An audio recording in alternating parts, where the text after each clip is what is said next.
After she sang, I think, the first song, she turned something down that was down on the ground by her mic. Thank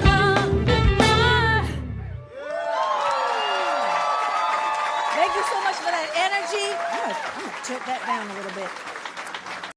And I was wondering, I wonder if that's a monitor.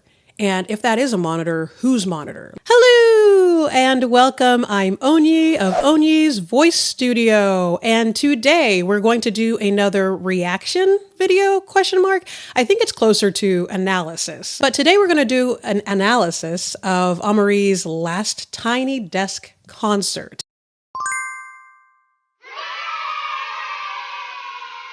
I watched the whole thing. Yeah, I heard some things that the voice teacher in me was like clocking, but it didn't take away from my enjoyment because I was just going through the whole nostalgia and so excited to see her and didn't think anything of it until I saw a lot of responses, as social media tends to do. And I do want to talk about it because the teacher in me was like, this is a really great educational opportunity, I believe, because I can speak to what I'm hearing. And that might give some more understanding and possibly give a little room for compassion regarding the performance. I will say that I don't know anyone involved. So this is all opinion, again, educated opinion from a voice teacher. And if nothing else, hopefully it's at least entertaining. So let's go for it. Now, this is just one song from the concert. I'm not doing the whole thing. So it's just one thing. Literally, the song is called One Thing. But I did watch the whole thing and I already kind of saw some stuff coming before we got to this song. Let's just get into it.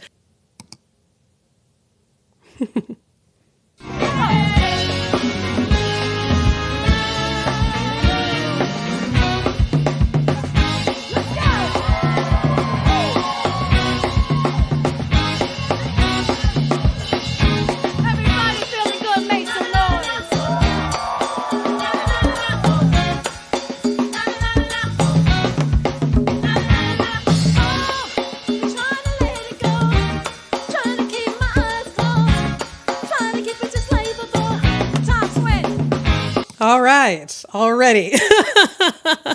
So here's what I am hearing already. And because I did watch some of the songs that came before this, it kind of makes sense. From the beginning, I was already hearing vocal fatigue. And I was wondering, is it that she might have been rehearsing quite a bit to prepare for this, even maybe rehearsing the same day?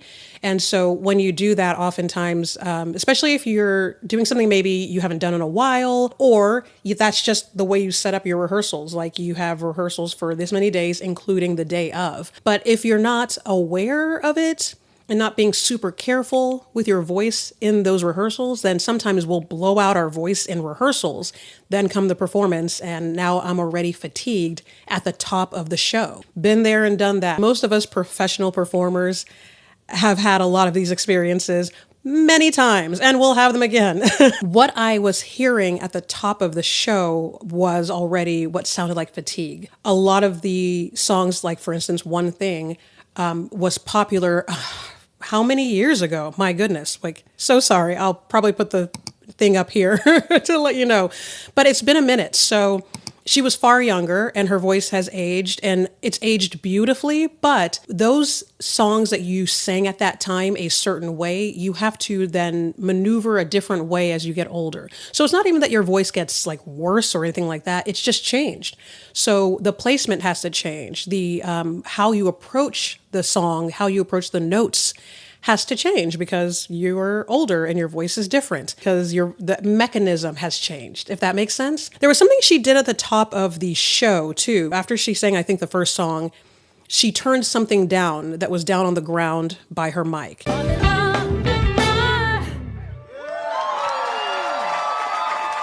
you so much for that energy. I'm gonna tilt that down a little bit. And I was wondering, I wonder if that's a monitor. And if that is a monitor, whose monitor? Like, is it a monitor that of her voice that she's turning down, or a monitor of her BGVs voices that she's turning down, or a monitor of one of the instruments? Because my first thought was maybe it's her voice, and sometimes we don't want our voice that much in our faces and in our ears while we're singing in a show. So sometimes if the monitor is too hot, it's almost distracting. So it's like, oh, there's too much of my voice. But what I also notice when I get bothered by a monitor being too hot because I always want to hear myself as much as possible. So I'm making sure I'm on pitch, in rhythm and in tempo, and I'm sounding okay. But when I do not want to hear myself well is when the sound is not as reverby as I would like, when I almost sound too raw. And so then I'll say, please, like pull me out of this. Pull me all the way out. In fact, I don't want to hear my voice if it's going to sound like that. And so I was wondering, because throughout this, I also noticed that it sounded really dry. She sounded really dry and her backup singer sounded really dry. And they have a really great sound guy at the Tiny Desk. So I've usually been incredibly impressed by the sound engineering for these shows. But this is one of the few ones where I was listening and I'm wondering, I guess let me explain. I love a wet mic. And so what that means is reverb, lots of reverb, not to the point of echo, not to the point of we're inside a hall or a cathedral, but just, just a little rounder around the edges and a little less sharp and harsh. I'm feeling like this is quite sharp and harsh in my ears. So I could be wrong, but that would make me want to pull my voice down. However, the unfortunate other side effect of that is that you're not hearing yourself as well as you need to be. After she made that adjustment, I was wondering for the rest of the show, it felt like there were some pitch issues that come from not being able to hear yourself. She's too good a musician for me to just think she's flat because she's flat. It doesn't, to me, speak to the artistry of the artist. More often than not, I'm aware of what hindrances they're having to overcome, in fact, to be able to do what they're doing. So yeah, I know. Oh, that's a lot to say in the first couple seconds. But yeah, when I first even heard her start the beginning, I was like, oh gosh. And then she dropped out for that one part and I was like, yep, I get it. Yeah. But let's keep going.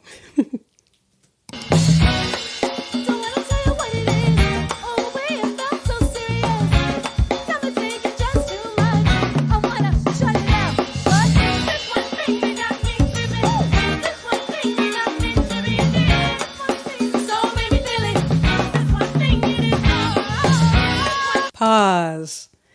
All right. So I also saw a commentary about the backup singers. And I will say that, again, from watching what came before and then watching this, the tough thing with doing this kind of a live performance, when you're doing a song that was a hit song on an album everyone heard, and you are used to hearing it that way. Then when you hear people singing it live, and not only singing it live, but with no production outside of the instrumentation, no extra production, it kind of almost gives off like, this doesn't sound as good as the album. It won't, because the album is produced. I do sound engineering, I do live sound engineering, and I have my own studio here. So I absolutely understand all the mechanisms we use to make for a really nice product. If you were used to hearing it that way, then when you hear the live version, especially something that almost feels acoustic, it's going to feel like something's missing. And yeah, so for instance, with the backup singers here, there are parts where they need to hold the basic melody in that chorus backup part, but then there's other parts that need to happen on top of that basic chorus. So in the song, in the actual album, you've likely layered several voices to create even just that melody line.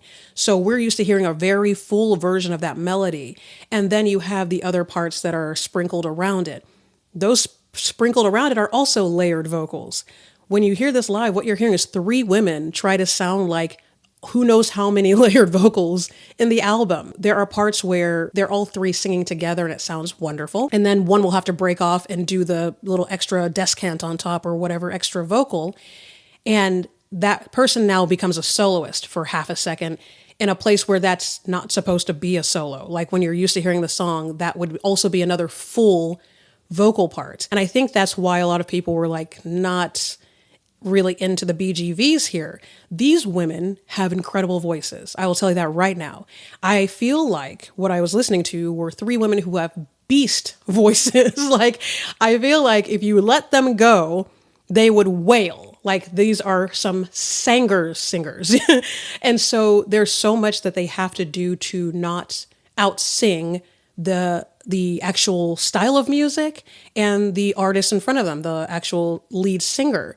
And so sometimes you have to kind of pull back, especially if you have a big voice, you kind of have to pull back a tad to make sure that you're not over singing, but also to blend well with your other artists. If you know the song, it feels sparse. And that sparsity is because it's only three women trying to cover all the things. And so I think they're doing an incredible job for what they, again, all the things that everyone's having to overcome. I would have probably, if I can give my opinion, who cares? But but my opinion, I would have rearranged the backup vocals for this platform. I would have rearranged the backup vocals to be more advantageous for the three women, but also to make up for what we cannot do live. Let's redo the arrangement to make it easier and sound better for what we are working with. They are doing their very best considering the circumstances. Let's keep going.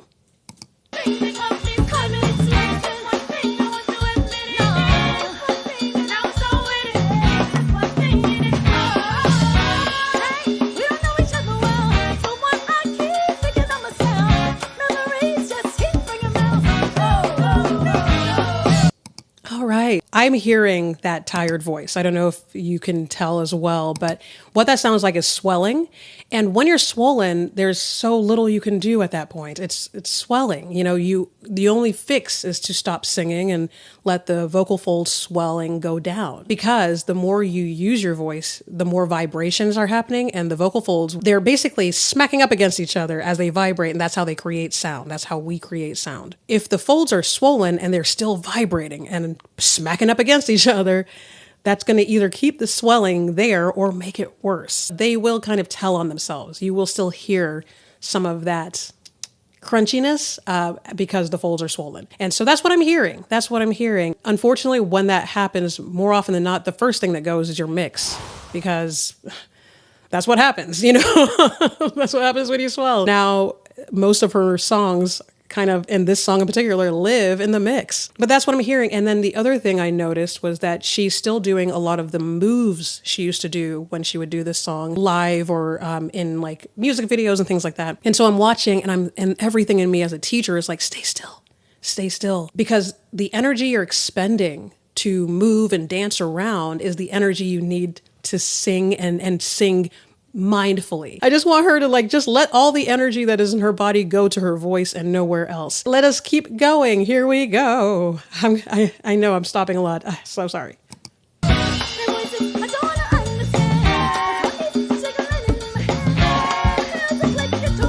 Sorry, I'm going to stop it again. And you can also tell she needs more breath.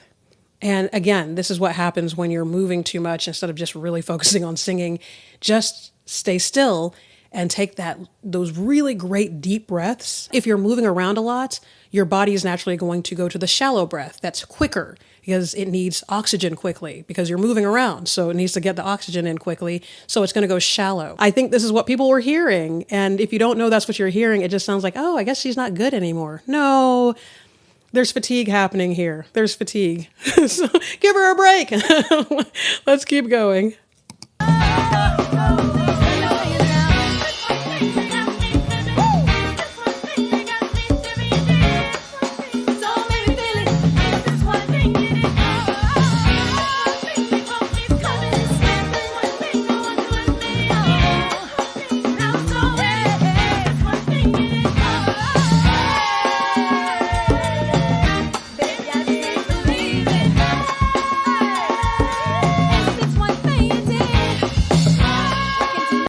So let me talk about this real quick. I can hear, the teacher in me can hear, no, those are strong vocalists. They're just doing a ton of having to think on the fly and EQ kind of live. Like, again, I don't know what's going on with the sound guy, or if they maybe, sometimes, I don't know what happened, but I know sometimes I've been in situations where if the artist didn't come for sound check, or didn't give you the amount of time you needed with sound check, like you say, I need you guys to get here an hour ahead, and they show up 15 minutes ahead. So our sound check is only 15 minutes. As a sound person, the reason I said an hour is because that's what I needed to really make sure I could make you sound good. But if you're going to give me 15 minutes, I'm going to just make sure that you can be heard. I can't really do a lot more than that. So and that's not me saying that that's what's happened, but just like a heads up that sometimes that can be the case where the sound engineer didn't really get what they needed to be able to set you up for success. And unfortunately, they'll still get the blame. They'll be like, what was going on with the sound guy? And it's like, and again, that's not what I'm saying happened here, but that's the kind of thing I would think of because I know the sound for the Tiny Desks I've watched over the past year specifically, recently, have been incredible. The sound engineering has been unreal. So it really did take me aback to hear this because I'm like, this guy is usually better. I don't know who the sound person is. I know there's one head sound guy that I've watched a whole thing about. But I don't know if every Tiny Desk, they use the same sound engineer or maybe people bring their own or what have you. But this sounds very different than many of the other ones I've heard. And it's not doing the vocalists any favors. And of course, that's something I really pick up both as a sound person and as a vocalist. But I could be very wrong. It could be something entirely else from what I could ever consider. But that's the first place I go is this sound engineer, maybe he didn't have enough time.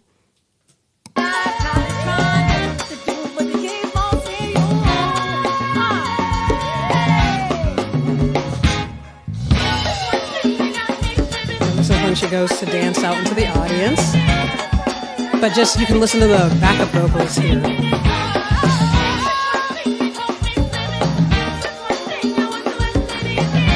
So you hear when they're together how clean and full and great it sounds, and then some of them have to split off to catch the other vocal parts.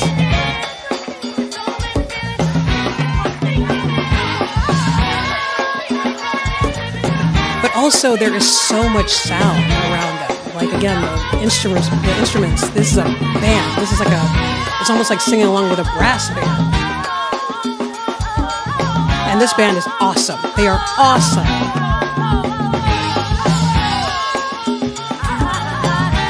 Pause.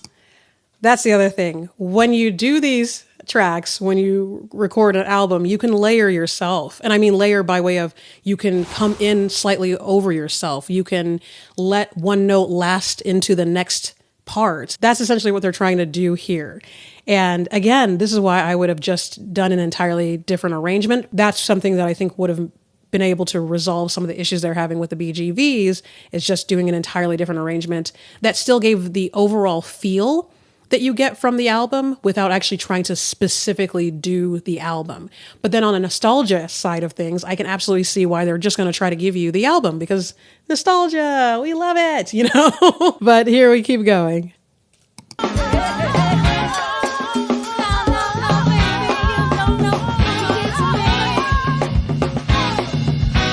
Also, I don't know if they did this. Well, yeah, I'd imagine she would have done this when they were touring. But when you're doing this in concert, in a proper tour, you're going to have sweeteners. You're going to have the vocals in the actual track that also help. Here we go.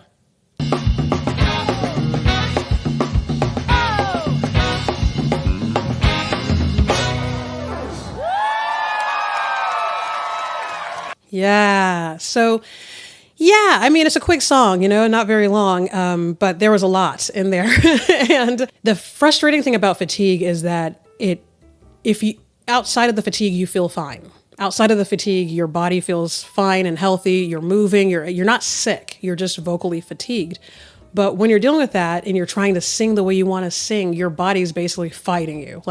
As you keep trying to make these things happen, they're not happening. And you have to kind of tap out at some point, okay, I can't do it. So let me figure out something else. It's an interesting situation, but I hope it makes sense. I hope what I'm explaining helps you better understand what's happening here and why it's not indicative of their talent as vocalists or as performers. It truly does sound like having to overcome a lot to try to make this thing happen and doing the best they can. Anywho, so that's my analysis. I really do hope that this gave people, so if you're a singer, I hope it gave you some understanding of some of the things you need to look out for or be aware of when you are working in a live performance space, but also give yourself a little bit of grace when you're dealing with this kind of stuff. Drink a ton of water and take a break is the best advice I think I have. So I think that's it. And I hope this was even at least, you know, entertaining. It demonstrated so many things that I try to talk to my students about anyway. And so many of us run into these issues. All right. Thank you so much for coming by and watching all of this. If you're still here, please like and subscribe. I'm trying to build up this YouTube channel thing and really take it seriously and, you know, maybe become like full time. I don't know. I'm still performing. So, but I really want this to be a bigger deal for me. I'm really excited about it. And if you want to see anything in particular, please leave it in the comments. Or if you have questions, please leave them in the comments. I love answering questions and I respond to every comment. As of now, I'm small enough that that is not a problem. So yes, please leave comments below. And yeah, until next time, happy singing. Bye. Peter Piper picked a pack of pickled peppers. Peter Piper to sit